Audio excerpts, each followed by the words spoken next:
Hello, hello. Wow, you guys got so quiet all of a sudden. I wasn't expecting that. How's everybody doing? How was lunch? Good? Who had tacos? Who had, yeah, no. So welcome back. Welcome to the Able Cinema Theater. We're going to have a really fun talk with a bunch of really amazing, talented people I have here with me, plus who's in the crowd, of course, because you get to ask a lot of questions. We're really trying to keep this very informal, very fireside chat, just kind of, let's discuss. Let's throw ideas back and forth. I have a bunch of questions I'm going to definitely ask and go through. But at any point after one question, we kind of go through a round. If you have an extra question, please raise your hand. Hopefully I could see you, but raise it high, Yeah, here we go. Let's get started. I'm going to introduce my panel. First, we have on the far side, we have Alex MacLean. He works for Assimilate. He is a cinematographer. He's worked as a colorist, editor, VFX artist. He definitely knows a lot about lighting in many, many ways, and we're gonna have some good questions for him. Then we have Emma Gottlieb, who is also IATSE Local 52 here in New York City. She's a TV and film lighting control specialist and very active here in New York City on shoots of all sorts. Then we have Mike Bauman. He, man who almost needs no introduction, but esteemed gaffer and cinematographer. You name the movie, he probably worked on it at some point. And he's also co-founder of Lux Lighting and Lightgear, also here at Industry City. And then we have Kaz, who is a color scientist, DIT, also based here in New York City from Turkey. He's worked on commercials all over the world, and he also recently worked on the TV show Fallout on Prime with virtual production. So he's also built volumes, and yeah, we got a lot to talk about up here. And the big thing to take away from this discussion is what's the same, what's different, right? We've been building sets for years, we've been going on location for years, we've been doing things on blue screen, whatever needs to be accomplished creatively, you go to these people to help execute it, right? So we're gonna start talking a little bit about what do we think some of the new challenges are going into shooting in-camera VFX on an LED wall or volume, and basically what is the same, and to you, what is the biggest difference? And we're gonna basically go one at a time here and just basically shooting on a volume versus shooting on location in the studio, anything else, what is the biggest difference for somebody when they're dealing with lighting that they have to consider, or color in the case of Kaz. Let's start with you. Me? Yeah. About challenges first? Challenges, what's the same and what's different, basically? So I can start like how we did that first time Sure. ever, 2019 when the COVID hit. We knew how the Mandalorian was doing it, and I was working before as a DIT, of course, with a lot of DPs, great DPs, big DPs, and we were talking what we're gonna do. Like, should we do this Mandalorian here? So we need to build one on the East Coast. The size of that, it was. Then we met with the four wall Gum Studios and a Silver Cup, and then of course we all looking for something to do. Of course, filmmakers cannot stop, right? And then so we built one. With that power, and then started seeing what we can do, what is it about right now, and what it can do. And with the practice more, every day learning something about the lighting, and then back then Unreal Engine wasn't really there. It was like, it wasn't even doing anything like ICVFX yet so much. Like, we could do a perspective, camera angle capture, and then camera tracking at the same time, but it was always falling apart. It wasn't working. Red Spy, we did it. All the other tracking, they're now perfectly working. But the challenges were just to learn how it works. First of all, the idea was virtual production is to do undoable at the moment in the film industry, which is big challenges of what comes as problems with the blue screen and green screen, which is reflections of it, and the limiting the actor's imagination after that, the DPs, the lighting, because then you could do composition live, but it still wasn't there, and it was the biggest, our opinion, as a great tool for filmmaking, but it's not how we just do films. Yeah, I mean, I don't know any project that just shot on virtual production. But it's a great tool, so we started exploring the perspective of 2D. So I can tell two things, two way of shooting virtual production, which is 2D, which the other one is 3D, right? Learning 3D was a little bit difficult for us who's used to cameras that great cameras, but at the same time everything is 2D, lensing 2D, and everything that we do, even for the big screens that we did virtual production, but just for reflection of the car commercials. We've been doing that anyway, but not using it in the narrative. That was the challenge. The challenge was basically to make your eyes as a filmmaker to believe, because if you believe what you see in the screen, in the relationship with your volume and camera, if you believe, everybody will believe, right? That's what the filmmaker's about.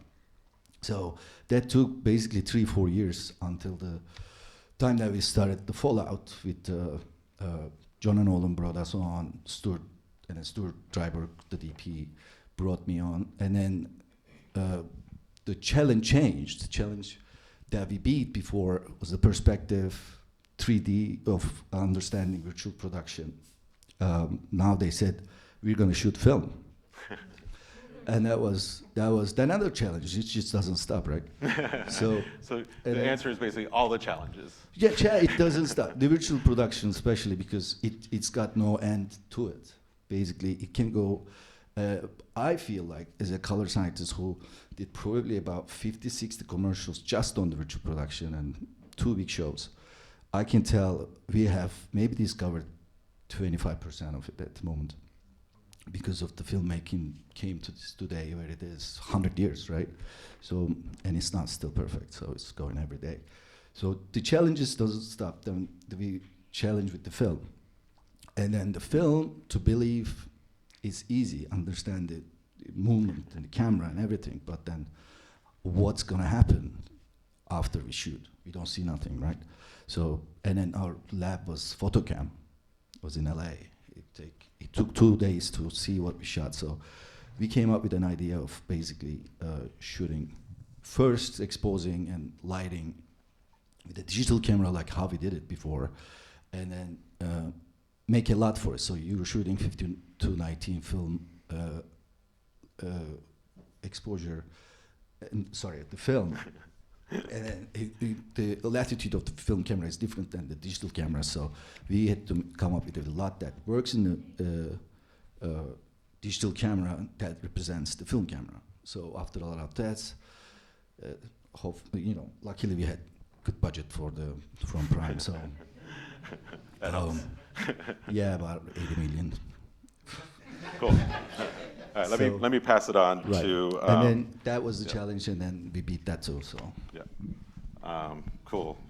So the challenges keep coming, but same thing. We're still making new sensors for new digital cameras too, right? Like this isn't a new thing, right? It's constantly evolving. Everything we're doing is always evolving. The tools are evolving. I mean, going from all tungsten lights to almost all LED lights, like that is constantly changing. Which brings me to a question, actually, as we keep going down to Mike here to start this one off, is basically, lighting in virtual production versus a set or outdoors. Is that harder? Is it easier? What are the challenges? What do you like? What do you hate? Yeah, I think what I appreciate about a set is, and I think it also speaks to how you approach virtual production depends on the filmmakers and their process. And is this trying to put a square peg, round hole type of situation, or is it something that their workflow works well with what VP is? And so I think what's interesting about a set is, when you have a physical space, you can creatively do a lot of different things. And a lot of times when you introduce light into these spaces, you get different qualities as it bounces off of different materials or colors or whatever. What I found is great about virtual production is the fact that you can create an environment, and I found it very successful when you're doing like dusk and dawn work and things like that, where you can maintain that consistency and really do great stuff. And so, lighting wise for that, I think the biggest challenge is just it's like what Kaz said is the artifice of the light is really what sells it, so that you see it with your eye. And it's just really looking at all those details that create that dimensionality that's really critical for success. Versus, when you're in a physical space, you're like, okay, we're standing here, we can do this, and it's just mimicking that and creating that in a way that's interesting. So they're both exciting spaces to work in. I'll say that. Right. So yeah.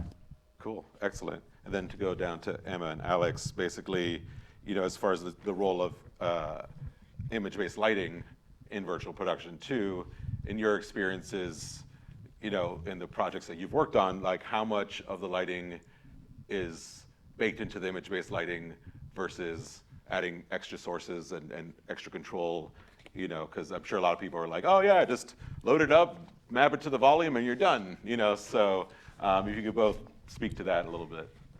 As much as I think we all want to live in a world Or do we not? where we can just load an environment into preset lights and then it's all perfect, that's a little unrealistic. As much as, I work for Quasar Science, it's the sales pitch, because we have the lighting fixtures for the space, but working as a gaffer and more realistically in these spaces, it's just one extra toolkit alongside everything else. So at least recently, where we were shooting a short over at the Martin Scorsese virtual production space, we ran 2 parallel networks.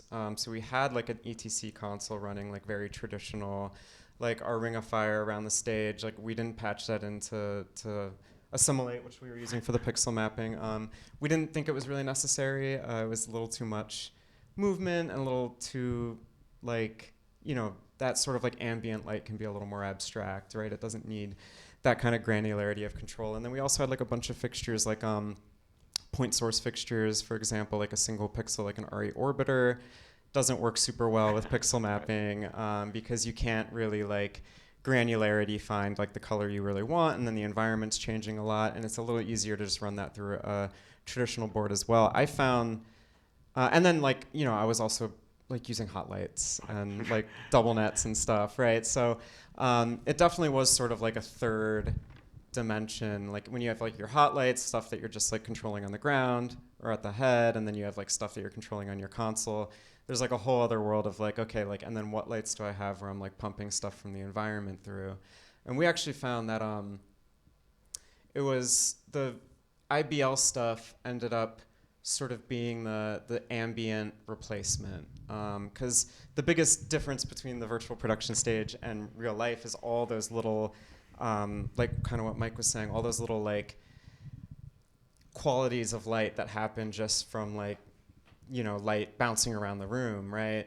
So we found that using RE Sky Panel X's and Quasar Science arrays patched into Assimilate, more specifically, we were able to sort of sample and fill in sort of the back end of the volume, right? The 360 degrees of light, and be able to sample stuff the quality of light bouncing off a dirt ground, right? Or the horizon line, right? We would mix a little bit of the sky and also a little bit of the ground into one of the Quasar arrays or something. And we found that there's all these little, when we would on off the fixtures, it was so granular and some gaffers may choose not to do stuff like that, but I find that the IBL fixtures were the most valuable in sort of filling in for the ambience that you lose from a real location, right? And then I would just revert back personally to my gaffer toolkit from my set days, right? Where I was just using light matte spectrums on local control, and I was using Lecos, and I wanted to roll a 5K in. They told me not to roll a 5K in because school rules. You can break. Well, you can also bend and break the LED panels because they have a very specific heat tolerance, right? So I found that the image-based lighting and the pixel mapping was really good for if any of you guys play video games, ray tracing type stuff, where you're really thinking about the quality of light bouncing off the environment. That made the most sense for me, at least. And has on my jobs. Cool. Yeah. And Alex, thoughts from you? Yeah, I mean, it's kind of interesting because I've learned lighting backwards. I'm approaching this from post-production. I was a colorist for a long time. And as a colorist, I learned a lot about cinematography working with some really amazing cinematographers. And in the DI, we spend a lot of time trying to do things we didn't have time for on set. And as I progressed in my career and I started directing in 2014 commercials, I got known for doing a lot of visual effects heavy things, where we use things like HDRIs, which is the original Right. image-based lighting. And as my career has progressed and I've gotten into bigger budgets, I've been allowed to have less control of post-production. and the ad agencies like to take the footage away.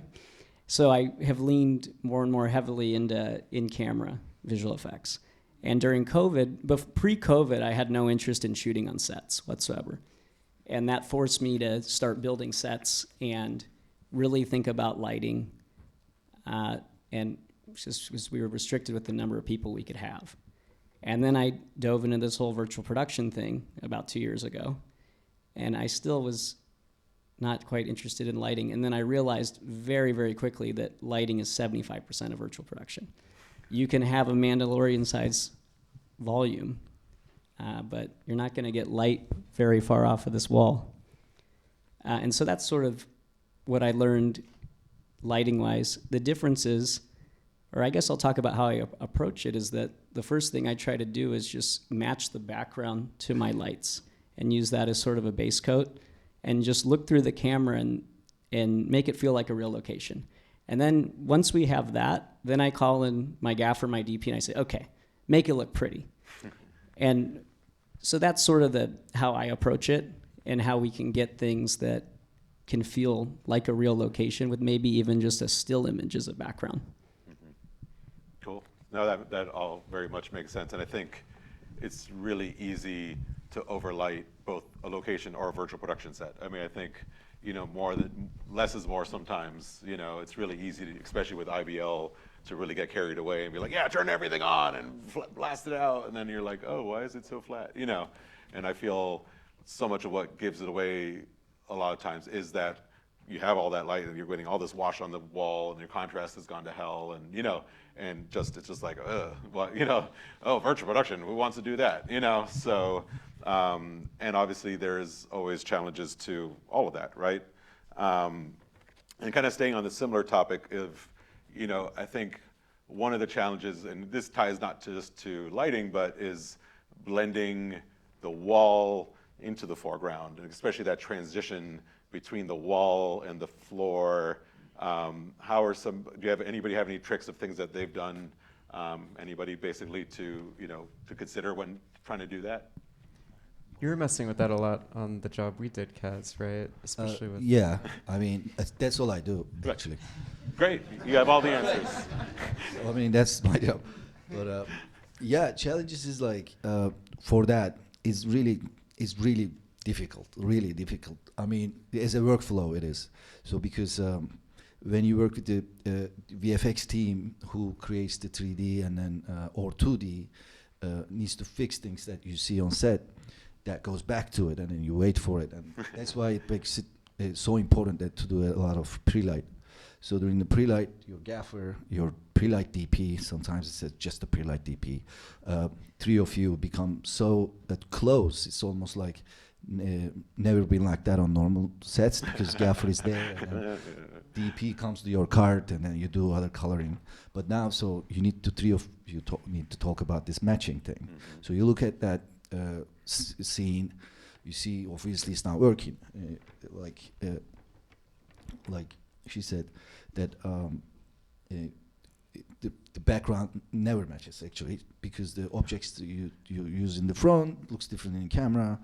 You try it and fix it in camera, then you're looking at both at the same time changing, right? So the Brompton, one of the most famous processors, came up with a new system that it's not new, but 2 years ago it was, that we just actually, color scientists are pushing the Brompton to have a live grade input. So we can now use Brompton processors as color boxes, basically. We just integrate them to our cards, the color scientist cards, or the IT card, so we can start color grading and start matching, and the rest becomes the talent, basically. I'm just going to add the only thing that matters on set is what it looks like in the monitor. You know, I think there's a lot of time spent with like making the wall look good and all this stuff. And Steve knows this very well. It's like, just look at the monitor, you know. You trust that monitor and a ultimately, lot. it's like, that's all that matters. Right. And it might look crazy. We've done some shoots where the set, it looks ridiculous. But you look through the monitor, you're like, oh my God, this looks amazing. And they have no idea it's virtual production. Right. And yeah, I think to me, I think that's an amazing point because, you know, it could easily be like, oh, this is the most color accurate Rec 2020, you know, whatever. You could get really into the weeds, but I'm like, but that's not what I want it to look like, you know, like, and I think to your point, like, that's all that really matters, whether it's correct or not. It's the artistic intent that always overrules, just like, oh, I want to do bleach bypass on this, or, you know, whatever it is, right? Like, that's not accurate color, you know. I also found that there's a lot more like delicate shaping, especially of like your source with virtual production, where like I was using more double nets and single nets than I probably ever had since I started lighting. Yeah. You know, just to like sort of, you know, the ground's a little too hot, but we like how it is on the actors and stuff. And that was stuff like where, you know, maybe like a real like dirt ground can absorb more light or something. Like we're working with like, you know, facsimiles, right? And stuff like that. And it's interesting how delicate the brush needs to be sometimes, especially with the lighting. Yeah, no, I agree. I think that goes for set lighting as well, you know, just any set really too. Mike, for you, you know, I know you've done a lot of, you know, stuff shot on blue screen for the Iron Man movies and things like that. Does virtual production, if you were doing those again, you know, offer a great advantage for lighting, you know, to be able to really see it in the scene better, you know?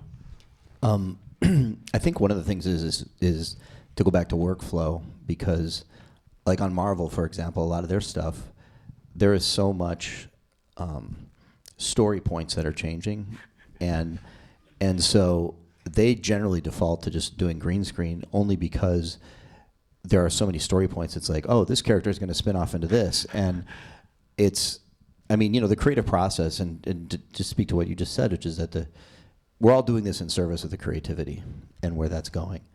And so, and that includes what the story and as far as like how that can change. And so, I mean, lighting, I mean, look, I can think of like, you know, from a design standpoint, like, you know, the production designer wants to do a lot of glass and all that kind of stuff, like Tony Stark's house.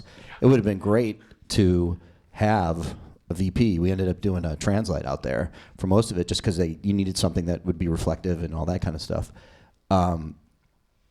You know, but it's really just like, is their workflow accommodating? Because I'm sure, I don't know, you know, on Fallout, I don't know if they had changes story-wise that affected what you had on content on the wall. Yeah, of course. Yeah. Every day. You know, it's the same with Mando. It's like, Yeah. you know, Jeff and those guys who do Mando, they're just like, oh yeah, dude. I mean, you know, they're putting a green thing around everybody so they can, you know, you get the lighting effect, but, you know, and I think that's the interesting thing about virtual is also just to talk scale is that it's not always about like a huge volume.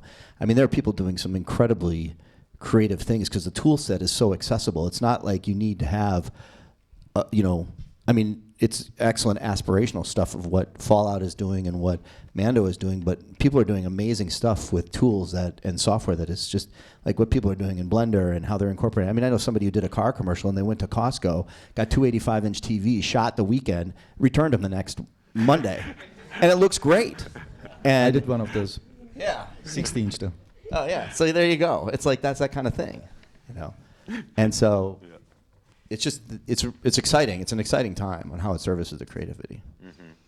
No, and I think too, you know, you see all these volumes and everything, but like even just to add outside a window of a set, you know, like to be able to have a real world thing without having to print a translate. You know, I think for us, so many times on jobs because we do so much high speed work, right? Like even today with our wall at 240, we still got to shoot shots at 1,000 frames that we just can't do on the wall that we'll still do a printout for, and we'll do, okay, that shot's gonna be 1,000 frames with a printout over here, this one's gonna be 240 over here, this will be 24 over there, you know, like, and I think it's about, once again, it's one of the tools, but while we already have the wall there, we're like, oh, okay, for that shot, oh, let's build the set in front of that one, and then we'll have a beautiful outdoor scene that we would have not had before without having to print out anything new. The wall we already paid for the day for other shots. So it's like, you know, it does offer a nice tool that we could also change halfway through the day, right? Like we print out the printout so many times the clients show up, they're like, oh, that's blurrier than I thought, or that, that's not a contrast, it's like, well, that's what we got. I think the great thing about the LED wall ad is that the clients can't change it later when it's a green screen.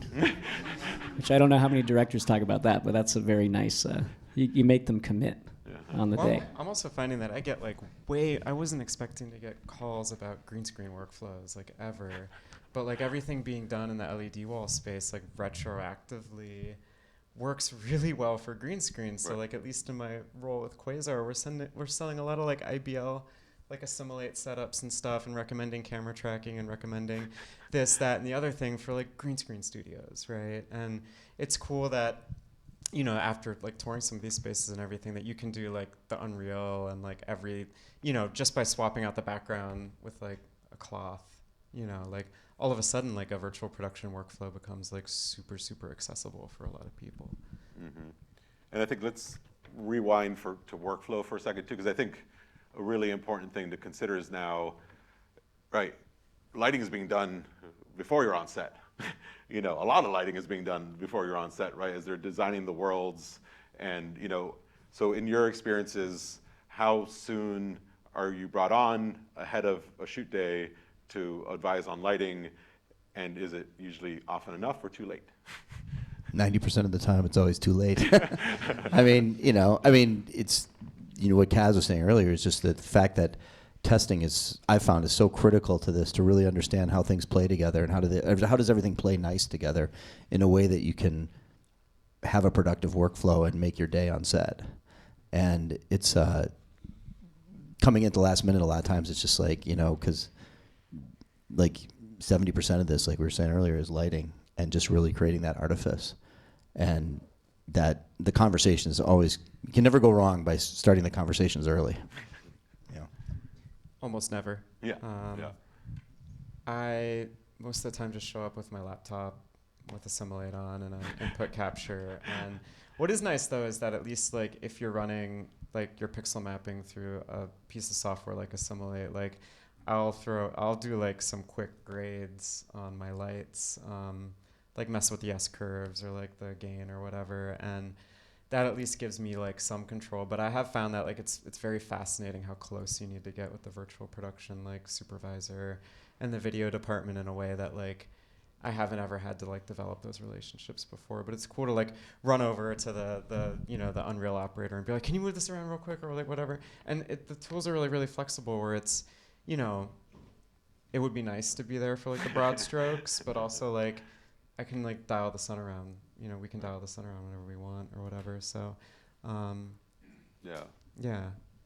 And I think to that too, as far as being enlisted sooner because somebody's going to light this world. And once again, one thing we found was these people, we tried a few people. We found obviously eventually people we love, but that they're video game people. They don't know the textures and the cinematic quality that we want in a scene. So, I think that's a really important part of it, right? Because if you show up and the textures are all crap and, the scene is really bad and the lights are bad, as we were talking about the Unreal Marketplace stock. It's oh, it looks great, but don't use it in any other way than exactly that angle that they sold it to you at, and who knows if it'll render even, right? So, they use them on some marketplace stuff works on apps that Equinox did it with they throw up back a yoga studio, but it was green screen. Okay. Stuff like that marketplace can be used, but not very creative narrative work. It's so hard. Right. And then just talk to commercials. You've worked on a lot of commercials, right? Where the timelines are always. I was lucky enough to come on the projects as soon as the director comes on the project because. I've been always hired by the DP or director from the idea most of the time. It's I was lucky because of that. So yeah, which I think is once again the ideal way of doing it. I feel the thing we've learned is you have to enlist everybody way sooner than you would otherwise, from production design all the way through, because it's so married, right? If you're gonna have a prop in the foreground and then a matching one in the background, well, those people need to talk, right? And I think it's also cool too, because if you do embrace that and you get all the experts involved sooner in the different departments, you get better opinions earlier too, you know, and I think if the clients could adapt that as to like, hey, kicking off, great, we're kicking off with everybody, you know, and we're gonna have the production designer talk to the color and talk to the, you know, like, you know, because then I think you get opinions on the 3D world sooner, you know, like, oh wait, you know, Alex might be like, oh, that window or whatever, you know, like I think, and then the day is so much smoother, right? Like you get there and it's just like you only make it better.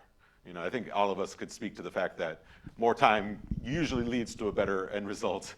You know, you could spend a full day on one shot, or you could, you know, spend an hour on a shot, right? So, you know, and I think it's always the challenge of the finances and the production is, you know, what's the right amount of time for the level of quality work that we're trying to do, right? And then, you know, as far as like control of the light, do you feel like, I guess we could kind of go across, like you have more control in a virtual production world over the overall light between back and front than you did, you know, in some other way, you know? Maybe Mike starts that. I think, yeah, and I mean, in a virtual environment, I find you have obviously the most control, and like, you know, to what Emma said is that you can move the sun around. I mean, it's pretty cool. And it's just, you know, creating, it is what, you know, was said earlier, which is about the subtlety of the brush strokes. Right. And I mean, and so much of lighting is based off of advances in image capture. And, you know, I mean, the fact that you guys did Fallout and shot on film, that's like, does not compute, you know? I mean, that is really wild. Also, like, as you said, you know, you can move the sun around or shoot morning light whole day. Yeah. Next day, you don't have to wait on that. Yeah. It's almost surreal, right? Like, because, you know, wait, how's this scene? How did they shoot this whole scene? And this Exactly. Hey, we got 20 pages. We got to shoot at down. dusk. Yeah, exactly. And I don't know. I just think that it's the level of control you have is so granular. It's cool. It's also just like it's a lot, you know. It really has like blown, to talk about the nerdier behind the scenes stuff real quick.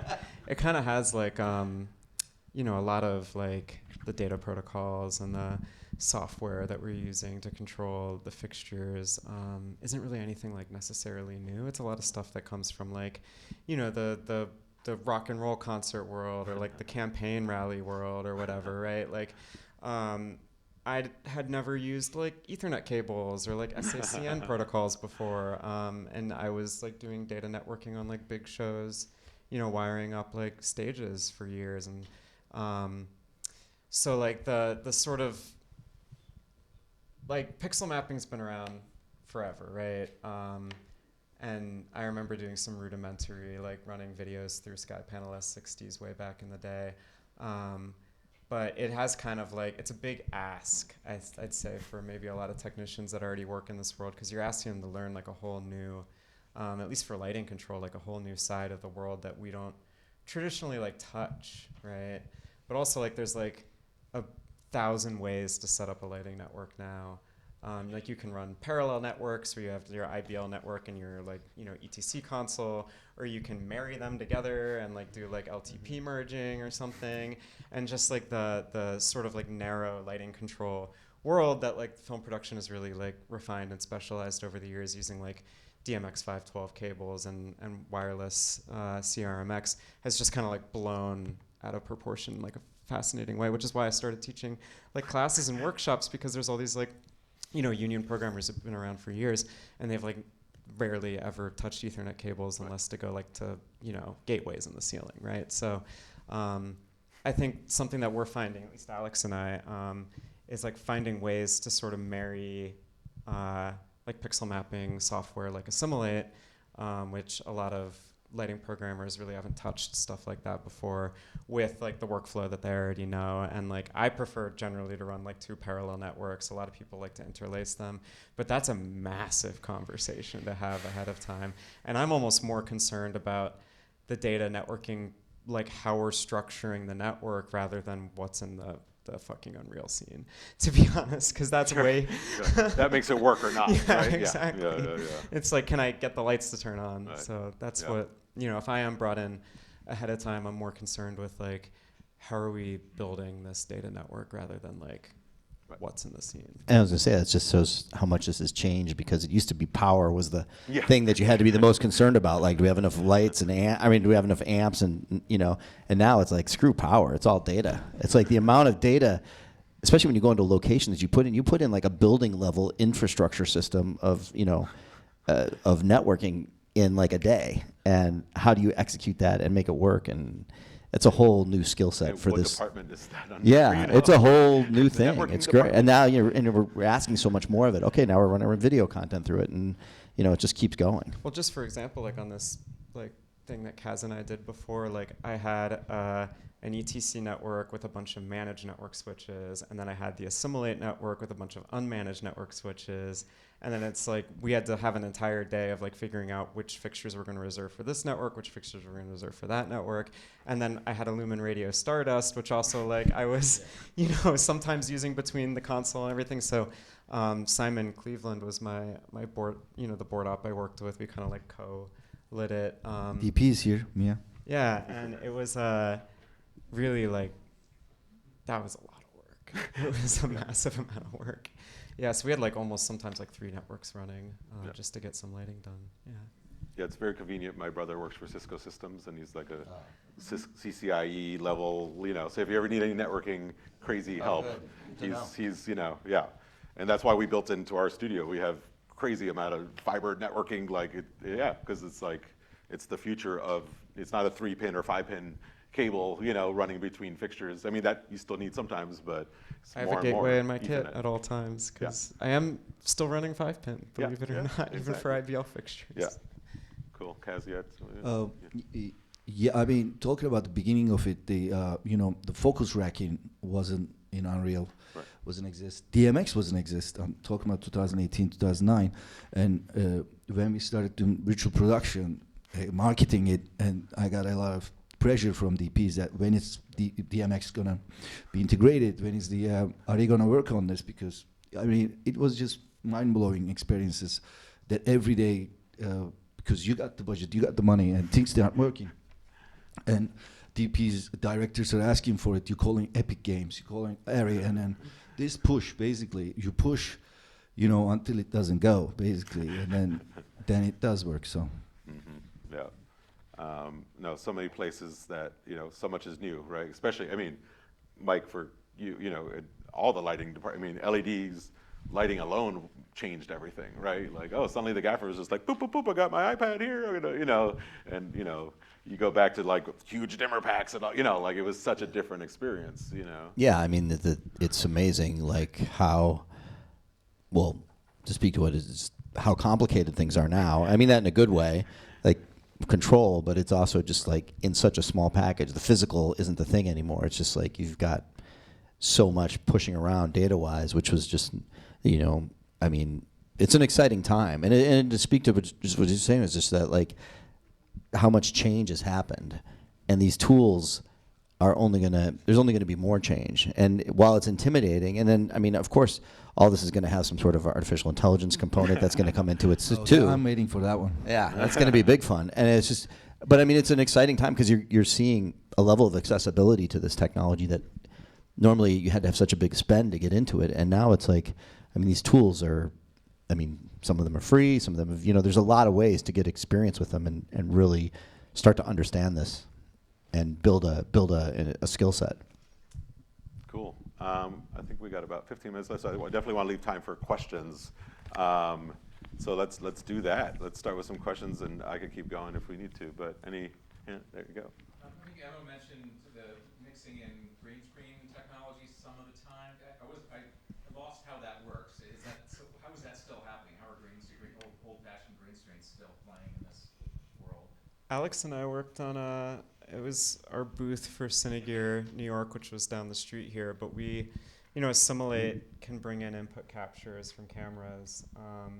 So me, him, and the other Assimilate rep, who's also named Alex, we wanted to teach ourselves the workflow kind of, so we were able to at least, and there's a million ways to do this. It was just with Assimilate we found that we could bring in an input capture from a camera, live key from Assimilate, which has a keying function, which isn't ideal So all the time.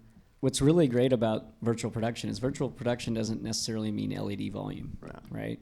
So all of the tools we have available, like the camera trackers and IBL lighting and all this stuff, it functions the same way as an LED volume. The difference is you're doing a live key, and then you're sending the SDI signal back out to a monitor to see it live.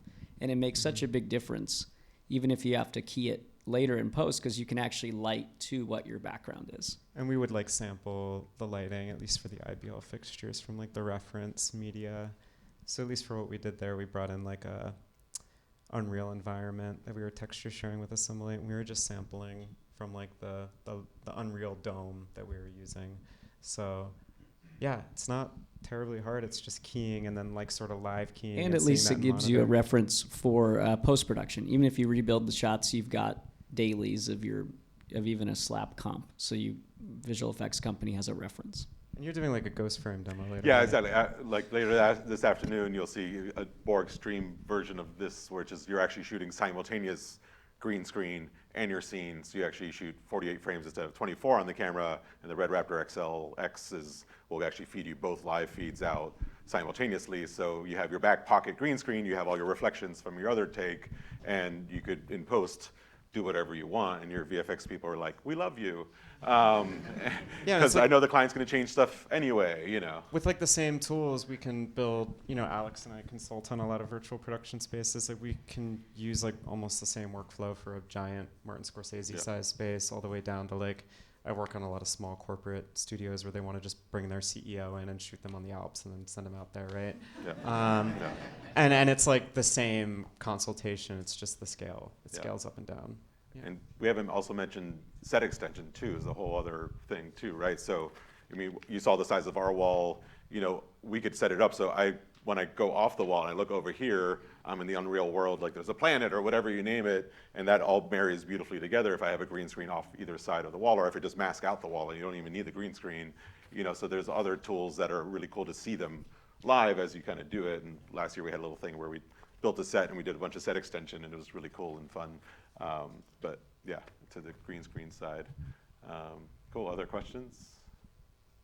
I think the broadcast world is a little bit ahead of the narrative world on this stuff because they can invest so much money and have a setup running for years at a time, progressively make it better and better and better. So I think there's a lot to be learned from broadcast for this type of work, actually, even though the color spaces are different and all those things.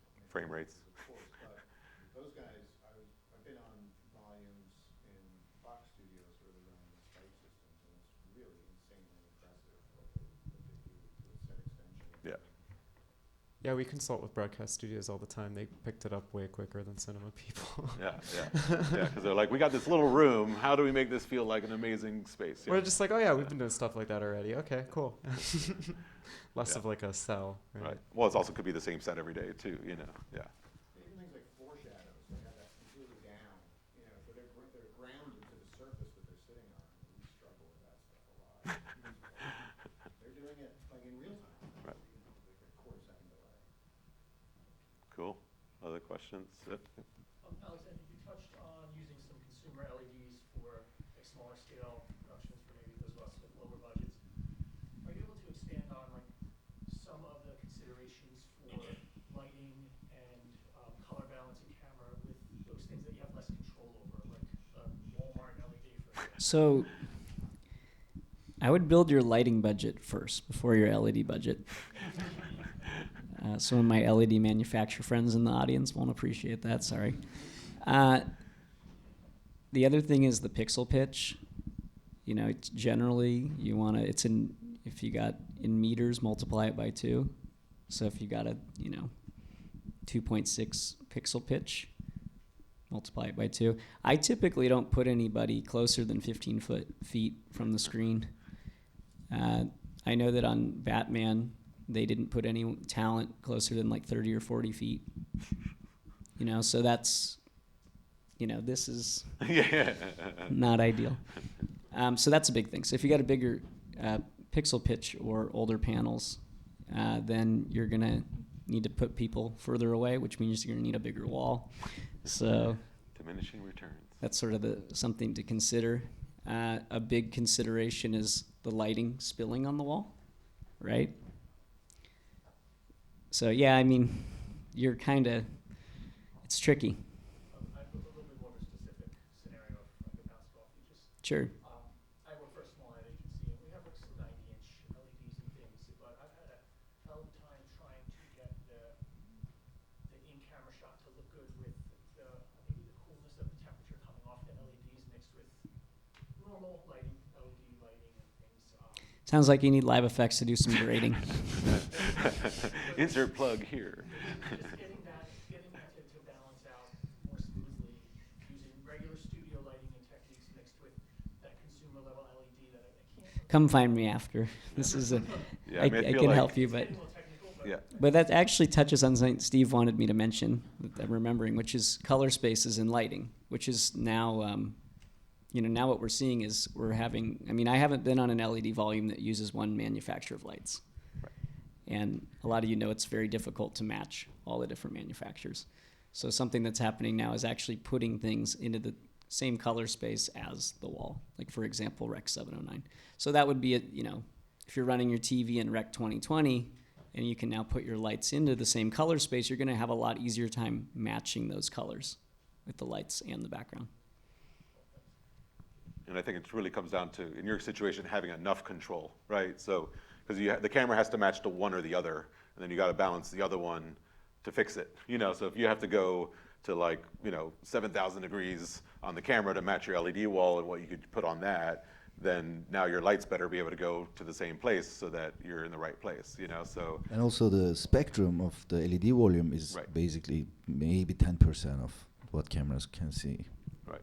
And then, yeah, actually, good, as far as lighting skinned with the lights from the LED wall, how often do you want to not do that? Never, yeah. You never do that. Yeah, okay. Yeah, because you work a lot in fashion and beauty, and, it's all about the skin, right? Yeah. Well, there's no white diodes in a lot of the LED Yeah. walls, which The is future now, RGB WWs and things are, Yeah, I mean, not here yet. I talk about it in my workshop a lot, but lighting with the walls, it's you can do it, and like for stuff like reflection work, for example, especially on car stages, like absolutely essential to be using a video wall for that. But yeah, like if you're pixel mapping fixtures, generally like RGB WW is good for skin tones. If you're working with a manufacturer like Quasar, you can put the fixtures in, like Alex said, into different like color spaces, which is built into the profile of the light. And I know other the Kino Mimics can do that. I think the cream sources are going to eventually be able to do that as well. And then like making sure that I'm always talking with the DP and the virtual production supervisor. It's like, what's the color temperature of the camera, right? Like what's the color temperature of the wall, and like what color space are we in, right? And I think if those three things are a little more like in alignment between all three. We'll decide on the Yeah. day, no? Yeah, let's Which just you go can, for it. yeah. All right. And yeah, awesome. What else? Other questions? Yeah, right there. Emma, can you tell us about your workshop? That's not- It's not something Not that me. happens like on a set schedule anymore, but sometimes I'll teach it over at RE Rentals in Queens. But it's usually at like trade shows, or when there's enough people interested, I'll find a venue. So if there's enough people interested, we can do something. But it's not something that I have like a date coming up. Maybe we should do another one. Alex teaches it with me. What is it and what do you teach it? I teach like, it's more technical focused, and because I'm employed by Quasar Science, I use Quasar Science fixtures, but it's like how to build like a very simple lighting network with assimilate, like talking about a lot of like the sort of more higher level stuff we talk about here, like creating the volume of light and all that stuff, and then Basically, IBL lighting 101. yeah, and then like here's how to patch a light into live effects. Here's what you can do with the media, like all that stuff. So we use because we're both manufacturer specific live effects in Quasar, but it's just like image-based lighting 101, and then I'm thinking we should do a more advanced one eventually. But yeah, Yeah, that's, the panel after this is a little bit about education in this field too, and obviously the NYU space across the way is another part of that. And that's the thing, is like, and that's amazing. You'll find out that, NYU started this pursuit years ago. It's just opening now, but COVID slowed it down and all this stuff. And also they had to blow through the roof and make a 30-foot ceiling and all sorts of stuff here at Industry City. But I think that's the biggest challenge, and part of why we're having this event today is to get the information out there and to get people access to it and to start playing with the tools and understanding the tools and, and trying to understand where to start. Maybe it is with a TV that you bought at Costco or whatever it is, because you got to start somewhere, right? If you've never done it before, you just have to start playing and, working on your way of seeing, with these tools. There's also like 1,000 ways to do it, so Right. it's like finding what works best for you. Right. Other questions? Yeah. So you mentioned matching colors, and we did mention Brompton integration into LiveGrade. Is there a way to integrate DAT into Live Effects for us to work with you? Data from where? So we want to match the screen, Yep. right? And we mentioned the Costco TV matching in Live Effects. Is there a way for me to DAT, as a DAT, to control that on your Live Yes, we have a Effects product called Live Looks. system? So that's a completely different software. Separate product, yes. But we have OpenVP Cal built into Live Effects now, which is Netflix's camera calibration. So there are a lot of people experimenting with not only calibrating the camera to the wall, but also the lights to the camera.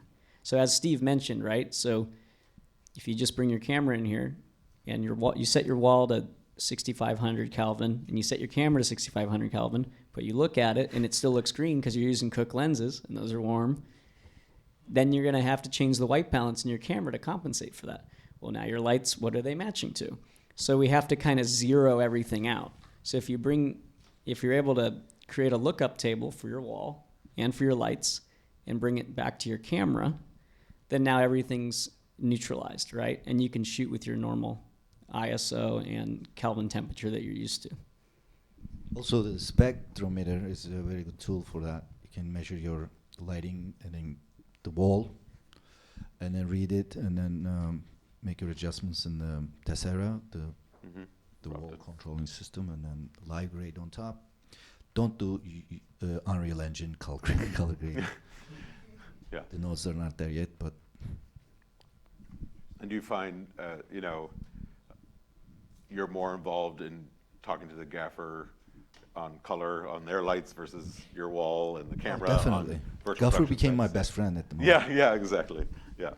Because, for the whole illusion to work, it has to work, right? And we will see it, and especially with a trained eye, and obviously that's something that keeps improving as you are on more sets and you try more things, and you're like, 3 weeks later, you're like, oh, is that what I decided on the day? Oh, well, next time I'm going to do this,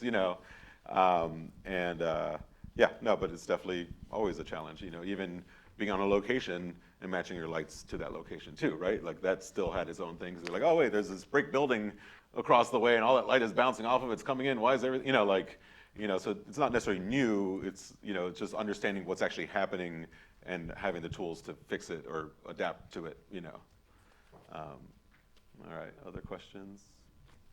I wanted to kind of ask Kazim to kind of expand on the color matching. So you're saying in Unreal Engine, you don't like their color correction. I mean, You I prefer- try that since like you decade. prefer the wall to be color corrected through Brompton? The color temperature, yeah, not color gradient, not the dical, but color temperature for sure, and the spectrum. So Alex mentioned 709 maybe, but I never used 709. I use P3 for some reason, I don't know. I know, but it's P3 is way cooler. It's a long that's story. why. P3 is much cooler. Yeah, maybe that. Or Yeah, probably. So yeah, we just set it up on Tessera just one time, basically in the beginning of the show or the commercial, what it is, and take it from the Brompton LiveGrade or Livebox. Tessera is just basically we use it for also like nit values basically. We discovered something about that color shifts with the nit value changes, the brightness on the LED volumes. Maybe we should mention that too. Like we don't ever shoot so high, we don't ever shoot so low. Alex mentioned about the pixelation, also very important about that. At that the color shift. We see more pixelated LED, LED volumes with dimming. Also related to the pixelation. When you have like the larger pixels, different color shift, and then the tighter ones are different color shift. So you read your volume, and then Kaz, Do you think, sorry, do you also think about the viewing angle of the wall also? Oh, definitely. Tell you a funny story. So basically, we're shooting that scene that the vertibird, the helicopter, is going through, and then we have this 3D, 2D wall. That we got the perspective 2 days. The camera and the vertibird is running in the pad when the soldier runs away. But the camera is seeing the floor too, so we use you have that too, floating panels. So you could just patch it, bringing it around the volume, so you did that many times. And then when you have the volume, the panel below and at 45-degree angle is completely different story, right? And then you have the volume there. So what we do normally, we have Brompton in every piece of the volume, right? The floating, the center, the right, and the left. So, and he's shooting film, so it's not easy to change. And then DP Paul Cameron and Stuart Driver was a tough day for me. 2 DPs, 2 demanding DPs. It's just like you're in the middle of this craziness, and then you're getting the heat, basically. So I said, okay, I will live grade live when we're shooting. So basically with the camera angle, I had to change the colors. I had to guess the color was going to happen for the floating panel. It's I don't know, what is it called? Probably live grade? live. Something like that. Yeah. Just basically running the ball to match. It's like holding the dimmer, you know. You're just Kaz, that's I have a question for you. Yeah. Both too, yeah.